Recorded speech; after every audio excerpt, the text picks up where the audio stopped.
Welcome to Sanford on Security, where each episode, American Security Council Foundation senior analyst Lawrence Sanford brings you the latest in national security news and events.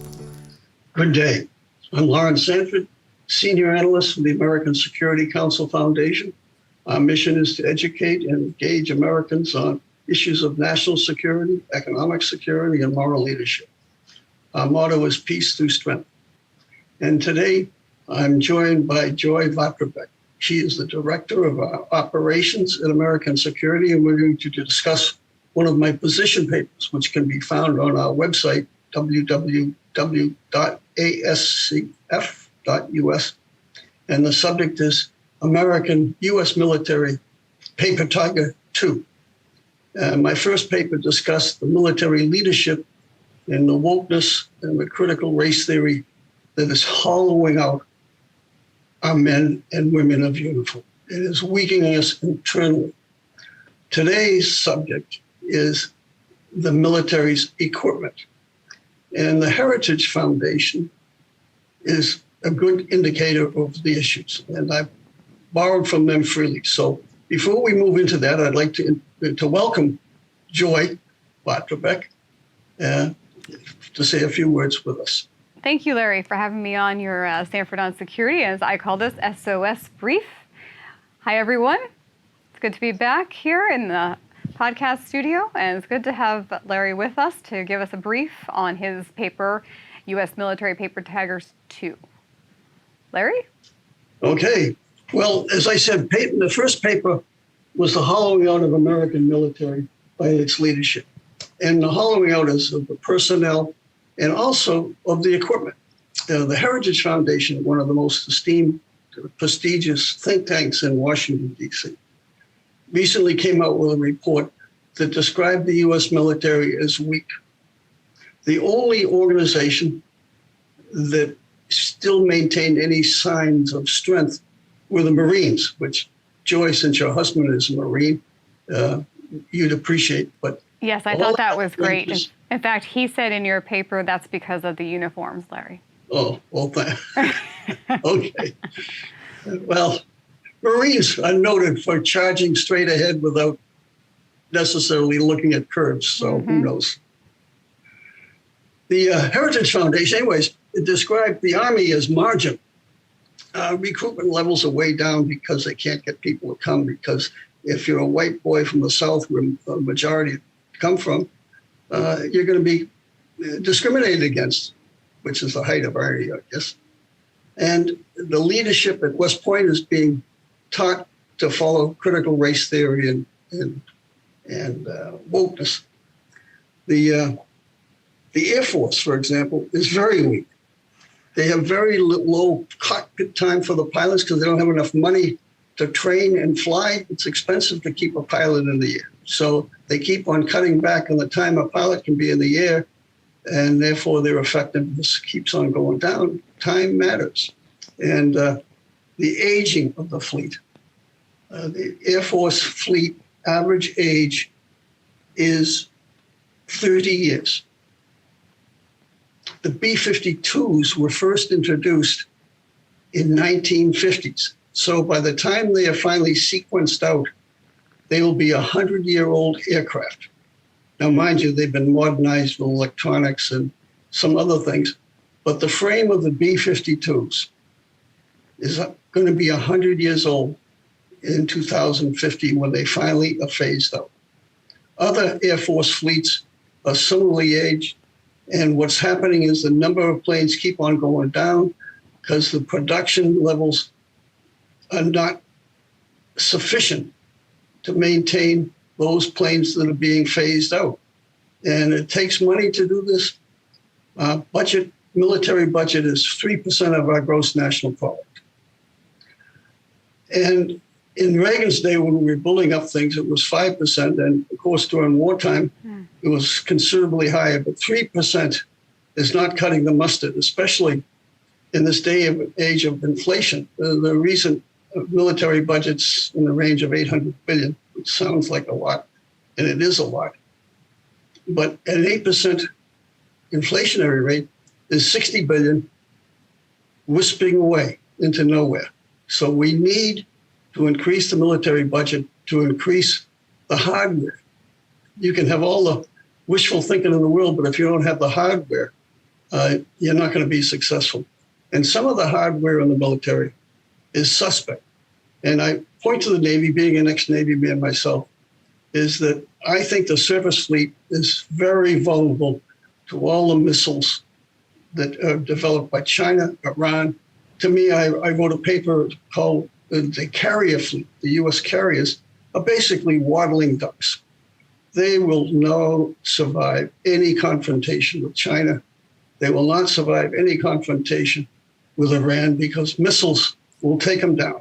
They might have defensive mechanisms that can take down 1 or 2 or maybe a dozen incoming missiles. But if China launches 100 missiles, there's no way the aircraft carrier will survive, and 6,000 to 7,000 American men and women will go down with it. And the only Navy aspect that will survive are submarines.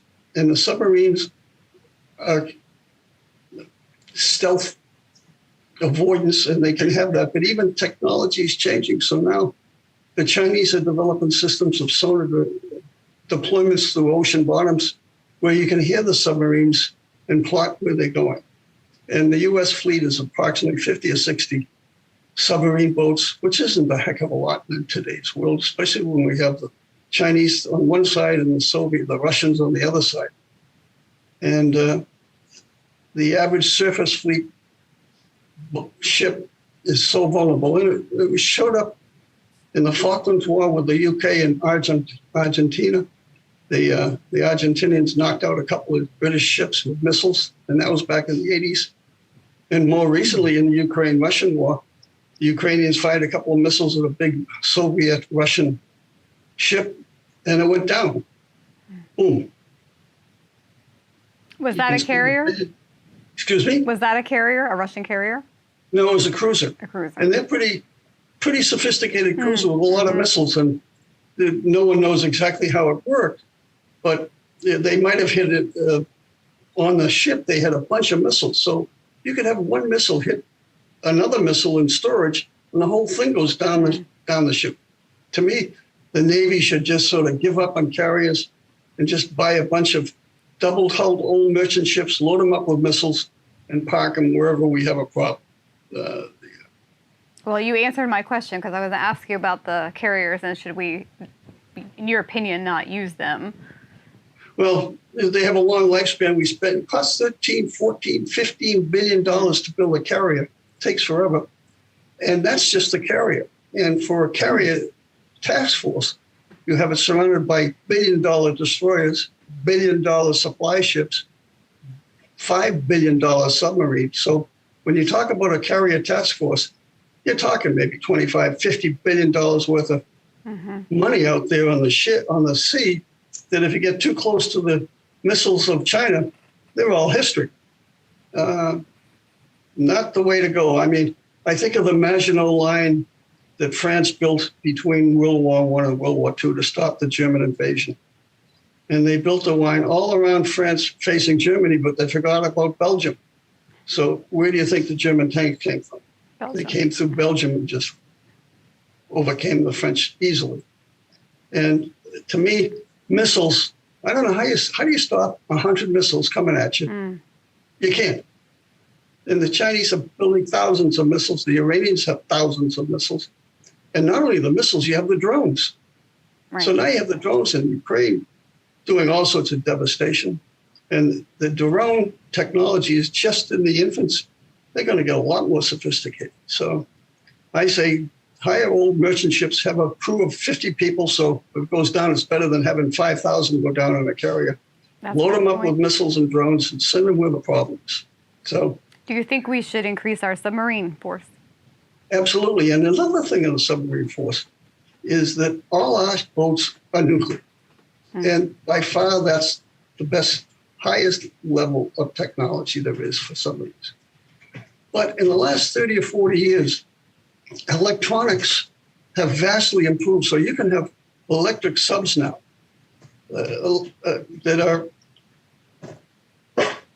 that are Remotely controlled? no, it's almost the equivalent of nuclear. They don't stay underwater as long, but they're okay. And they cost 1/10 of a nuclear sub. So we can increase our nuclear submarine force by tenfold for the same price of a nuclear sub. And so I think we should spend a lot more time on that. And we don't have any capability. The Germans make a terrific electric turbine, I forget the exact term, electric boat submarine that does almost everything a nuclear sub does at 1/10 the price. Does the electric submarine have to be manned or can it be unmanned? Well, that's a question. They're working on that right now, but I'm talking about manned submarines. Okay. But there's drone submarines in the pipeline. Well, excellent. That might be another way to prevent lives from being lost as well. Yeah. Well, thank you for your paper. It was a great paper, Larry, and appreciate the SOS brief on that. Thank you.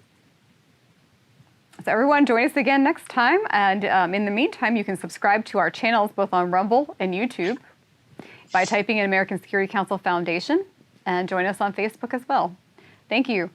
If you would like to support the American Security Council Foundation, please visit www.ascf.us. Thanks so much, and have a great day.